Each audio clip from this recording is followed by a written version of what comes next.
में क्यों जरूरी है दरअसल जातियों की गिनती।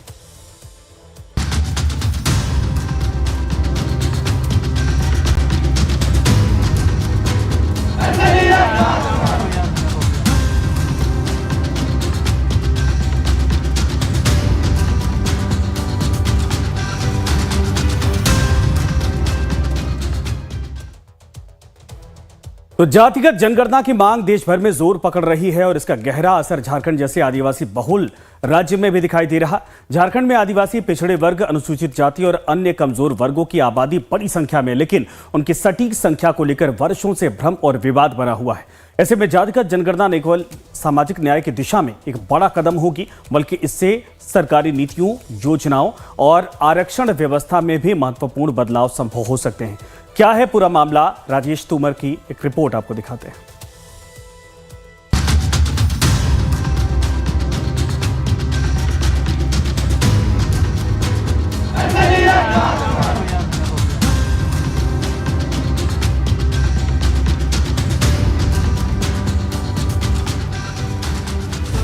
चौरानवे साल बाद देश में होगी जातीय जनगणना। जनगणना से पिछड़े आदिवासियों को क्या मिलेगा लाभ? जातिगत जनगणना को लेकर सियासत क्यों? देश में 1931 के बाद पहली बार जातिगत जनगणना करने का ऐलान देश के प्रधानमंत्री नरेंद्र मोदी ने किया है। केंद्र सरकार ने जातिगत जनगणना की घोषणा के साथ इस बात को साफ कर दिया है कि जातिगत जनगणना होने वाली भारतीय नागरिकों की जनगणना के साथ ही होगी। वहीं जातिगत जनगणना को लेकर झारखंड के मुख्यमंत्री हेमंत सोरेन कई बार सार्वजनिक मंचों से खुलकर वकालत कर चुके हैं। ये उनका मानना है कि जब तक हर जाति की सही आबादी नहीं जानी जाएगी, तब तक सबका साथ, सबका विकास जैसे नारे का वास्तविक क्रियान्वयन संभव नहीं है। झारखंड मुक्ति मोर्चा, कांग्रेस और राष्ट्रीय जनता दल जैसे दल जातिगत जनगणना को सामाजिक न्याय की नींव मानते हैं। धर्म कोड का विधेयक पारित है, इसलिए अगर केंद्र की सरकार आदिवासियों के प्रति थोड़ी सी भी सहानुभूति रखती है तो सरना धर्म कोड अभी तक उसको दे देना चाहिए। सिर्फ आदिवासियों को वोट बैंक के रूप में इस्तेमाल करना, आदिवासियों के नाम पे सिर्फ राजनीति करना, ये भारतीय जनता पार्टी की पुरानी फितरत रही है। और यही कारण है कि कई सालों के लंबित सरना धर्म कोड को आज तक प्रधानमंत्री ने देखने का भी काम नहीं किया है। मतलब आदिवासियों की अस्मिता, आदिवासियों को उसका हक, आदिवासियों को उसका अधिकार धरातल पे ना मिले, सिर्फ प्रधानमंत्री के जुबान में मिले। आदिवासी मामलों के जानकार और पेशा कानून की वर्षों से वकालत कर रहे विक्टर माल्टो का कहना है कि झारखंड में आदिवासी और पिछड़े वर्गों की हिस्सेदारी नीतिगत निर्णयों में अब तक सीमित रही है। उनके अनुसार जातिगत जनगणना से डेटा आधारित योजनाएं बनेंगी, जिससे वास्तविक जरूरतमंदों तक लाभ पहुंच सकेगा।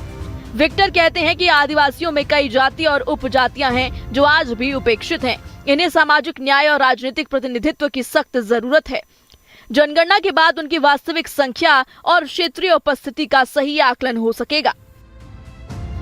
जाति जनगणना से, या हम तो जनजाति गणना हम कहेंगे, तो जो हो समाज का स्टेटस है सिंहभूम में वही रहेगा, उरांव समुदाय का छोरनागपुर में वही रहेगा, सिमडेगा में खड़िया समाज का रहेगा, मुंडा में खूंटी में मुंडा समाज का रहेगा, संथालपाड़ा में संथाल पाड़िया का रहेगा। तो आबादी जो भी आए, आरक्षण हमें अनुसूचित जनजाति के रूप में मिला है। सामाजिक कार्यकर्ता विक्टर का ये भी कहना है कि सिर्फ आरक्षण ही काफी नहीं है। ये जानना भी जरूरी है कि आज भी कौन कौन से समुदाय विकास की मुख्य धारा से कटे हुए हैं। जातिगत जनगणना से क्या फायदा होगा? नीतिगत सुधार, योजनाओं और बजट का वर्गवार आवंटन संभव हो सकेगा। शिक्षा और स्वास्थ्य, वंचित जातियों के लिए विशेष कार्यक्रमों की पहचान और संचालन सरल होगा। राजनीतिक प्रतिनिधित्व, पंचायत से लेकर विधानसभा तक प्रतिनिधित्व में संतुलन लाया जा सकेगा।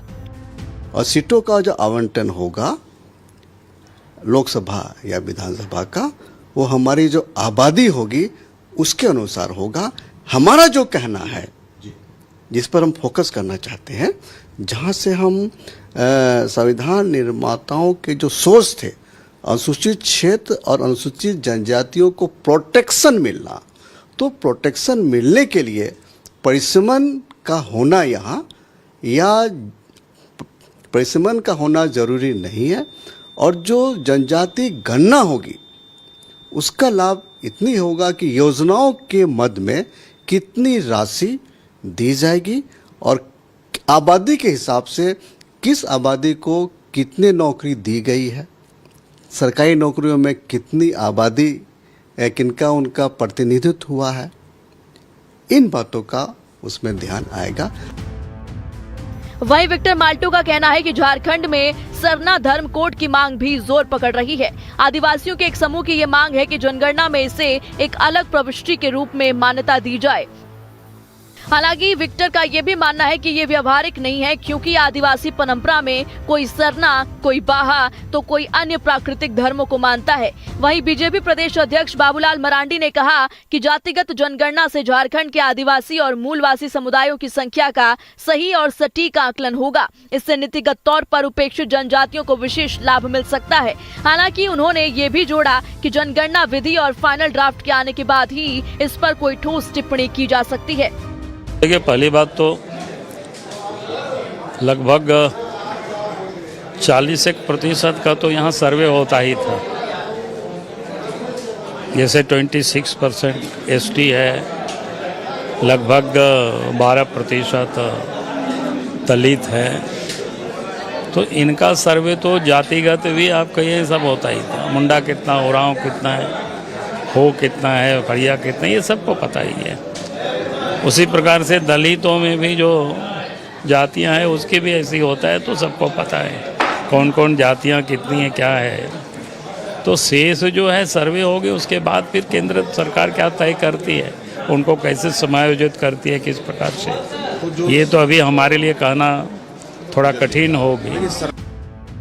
बहरहाल जातिगत जनगणना को लेकर अभी कई चुनौतियां बनी हुई हैं। कुछ वर्गों को यह आशंका है कि जातिगत आंकड़े सामने आने से सामाजिक तनाव भी बढ़ सकता है। केंद्र सरकार की ओर से इस मुद्दे पर अब तक कोई स्पष्ट रुख नहीं आया है, लेकिन झारखंड जैसे आदिवासी और सामाजिक रूप से विविध राज्य के लिए जातिगत जनगणना सिर्फ आंकड़ों की कवायद नहीं, बल्कि सामाजिक संतुलन और न्याय की दिशा में एक निर्णायक पहल साबित हो सकती है। लाइफ टाइम्स के लिए राजेश तोमर की रिपोर्ट।